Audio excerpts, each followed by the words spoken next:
మనస్ఫూర్తిగా నమస్కారాలు, అభినందనలు. ఈ రోజు ఇక్కడ మొన్న ఎలక్షన్ లో కూడా మనం పోటీ చేయలేదు, కానీ కార్యకర్తలు చూస్తే ఎక్కడి నుంచి వచ్చారో నాకు తెలియదు, కానీ ఇంత పెద్ద ఎత్తున రాగలిగారంటే అది తెలుగుదేశం పార్టీ బలం. నేను వచ్చింది మీ అందరికి కూడా, మీరందరూ ప్రత్యక్షంగా పరోక్షంగా నా గెలుపు కోసం పనిచేశారు ఆంధ్రప్రదేశ్ లో. అలాంటి మీ అందరికి కూడా ధన్యవాదాలు, కృతజ్ఞతలు.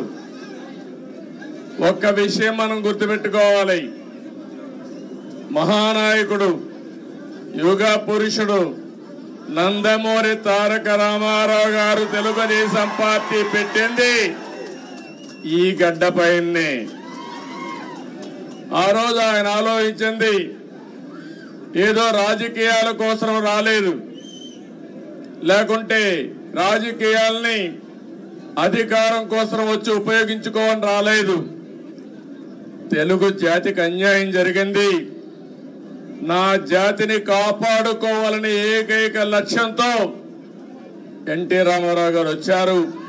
పార్టీ పెట్టిన విధానం కూడా మీరు చూశారు. ఎమ్మెల్యే క్వార్టర్ లో ఆ రోజు ఏ విధంగా అయితే 10 మందిని కలవడానికి వచ్చాడు, వస్తే పెద్ద ఎత్తున ప్రజలు వస్తే అప్పటికప్పుడే తెలుగుదేశం పార్టీని నామకరణం చేసి అనౌన్స్ చేశాడు. ఈ రోజు కూడా నేను చూస్తున్నా మిమ్మల్ని చూస్తా ఉంటే మళ్ళీ తెలంగాణ గడ్డ పైన తెలుగుదేశం పార్టీకి పూర్వ వైభవం వస్తుంది. అది స్పష్టంగా కనపడుస్తా ఉంది మీ ఉత్సాహం చూస్తా ఉంటే. ఒక్క విషయం మనందరం కూడా గుర్తుపెట్టుకోవాలి,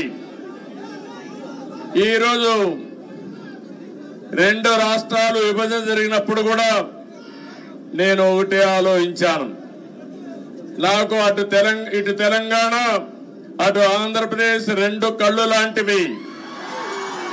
అందుకే ఆ రోజు ఒకే మాట చెప్పాను, నేను ఏ పక్క కూడా సైడ్స్ తీసుకోకుండా 2 ప్రాంతాల ప్రయోజనాల లక్ష్యంగా పనిచేసిన ఏకైక పార్టీ తెలుగుదేశం పార్టీ. తెలుగు జాతి ఐకమత్యంగా ఉండాలని ఆ రోజు ఆలోచించా, ఈ రోజు ఆలోచిస్తున్నా. నా చివరి రక్తపు బొట్టున్నంత వరకు అదే ఆలోచిస్తాను. ఇంకో పక్కన మీరు ఒక విషయం గుర్తుపెట్టుకోవాలి, తెలుగు జాతికి ఒక గౌరవం తెచ్చిన వ్యక్తి ఎన్టీ రామారావు గారు. అంత మునుపు తెలుగు వాళ్ళందరినీ మదరాసి అని పిలుస్తా ఉంటే, కాదు తెలుగు జాతి ఒకటి ఉందని ప్రపంచానికి చాటి చెప్పిన ఏకైక నాయకుడు నందమూరి తారక రామారావు గారు. తెలుగు వారికి ఆత్మ గౌరవాన్ని తెచ్చిన నాయకుడు ఎన్టీ రామారావు. అనేక సమస్యలు తీసుకొచ్చాడు, 1-2 కాదు.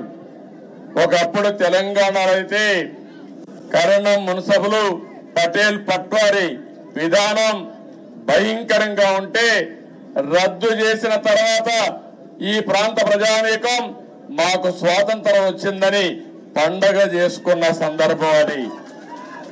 ఈరోజు తెలుగు రాష్ట్రాల్లో బ్రహ్మాండంగా వెనుకబడిన వర్గాలు ముందుకు వచ్చారంటే అది ఎన్టీ రామారావు గారు చూపించిన చొరవ, ఆయన తీసుకున్న చర్యలేనని చెప్పి నేను మీకు తెలియజేస్తున్నా.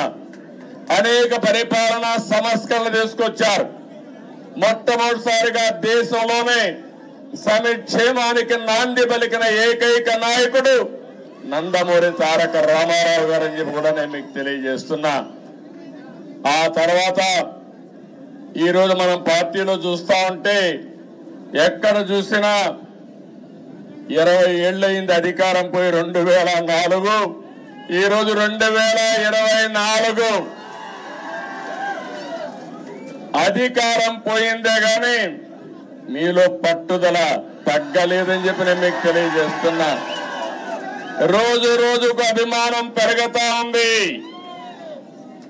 కొంతమంది నాయకులు పోయారు కానీ కార్యకర్తలు మాత్రం పోలేదు.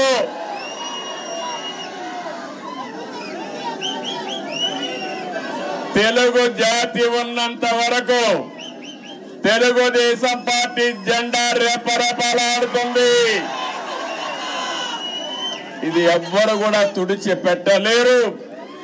ఏ విధంగా అయితే నందమూరి తారక రామారావు గారు తెలుగు జాతి ఉన్నంత వరకు తెలుగు వారి గుండెల్లో ఉంటారో, అదే విధంగా తెలుగు జాతి ఉన్నంత వరకు పసుపు జెండా ఎగరతానే ఉంటుంది. అయితే ఈ సందర్భంగా మనం కొన్ని విషయాలు కూడా మాట్లాడుకోవాల్సిన అవసరం ఉంది.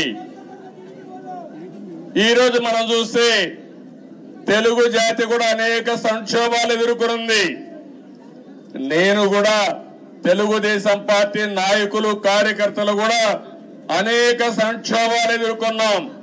కానీ ప్రతి ఒక్క సంక్షోభాన్ని ఒక అవకాశంగా మలుచుకుని తిరుగులేని శక్తిగా తెలుగుదేశం పార్టీ ఎదుగుతూనే వచ్చింది. భవిష్యత్తులో కూడా ముందుకు పోతాదని చెప్పి నేను మీకు తెలియజేస్తున్నా. నన్ను జైల్లో పెట్టారు ఏ కారణం లేకుండా. కానీ ఆ రోజు హైదరాబాద్ లో మీరు చూపించిన చొరవ నా జీవితంలో ఎప్పుడూ మర్చిపోలేను. ఇప్పుడు సెంటర్ లో గాని అదే మాదిరిగా గచ్చిబౌలిలో మీటింగ్ పెడితే రెచ్చిపోయిన ఉత్సాహంతో నాయకులు లేకపోయినా మేమే నాయకులని చెప్పి లక్షల మంది వచ్చారంటే అది నా జీవితంలో ఎప్పుడూ జైల్లో ఉండి చూసి నేను చేసిన పనికి నేను చేసిన అభివృద్ధి గుర్తుపెట్టుకుని నాకు సంఘీభావాన్ని తెలియజేశారంటే ఆ రోజే నేను అనుకున్నా నా జన్మ చరితార్థకమని. ఇక్కడే కాదు, ప్రపంచం మొత్తం అన్ని 70-80 దేశాలు, ఆ దేశాల పేర్లు కూడా నాకు తెలియవు. కానీ తెలుగు వారు అక్కడికి వెళ్లి 53 రోజులు రోడ్డెక్కి నిరసనలు తెలియజేశారు. ఇది మరిచిపోలేని అనుభవం అని చెప్పి నేను మీకు తెలియజేస్తున్నా. ఈ సందర్భంగా మనందరం ఒకటే గుర్తుపెట్టుకోవాలి. ఈ రోజు రాష్ట్రంలో తెలుగు జాతి ఎన్టీ రామారావు గారిని ఎప్పుడూ మరిచిపోలేరు. అదే సమయంలో ఈ దేశానికి ఒక దిశ చూపించిన వ్యక్తి పివి నరసింహారావు గారు అని చెప్పి కూడా నేను మీకు తెలియజేస్తున్నా. ఆర్థిక సంస్కరణలు 1991లో పివి నరసింహారావు గారు మొట్టమొదటిసారిగా అమలు చేశారు. అప్పటి నుంచి ఈ దేశంలో సంపద సృష్టించడం సులభమైంది. అలాంటి ఇద్దరు నాయకులు ఈ గడ్డ మీద పుట్టడం తెలుగు వారి అదృష్టం అని చెప్పి మరొకసారి తెలియజేస్తున్నా. ఎంతో మంది నాయకులు పోరాడారు, ఎన్నో త్యాగాలు చేశారు. కానీ ఇటీవల కాలంలో ఈ ఇద్దరు నాయకుల యొక్క సమాజం హితం కోసం చేసిన పనులు మనం ఎప్పుడు మర్చిపోలేమని చెప్పి తెలియజేసుకుంటున్నారు. ఇంకో పక్క రాజకీయం అంటే సొంత వ్యాపారాలు చేసుకోవడం కాదు.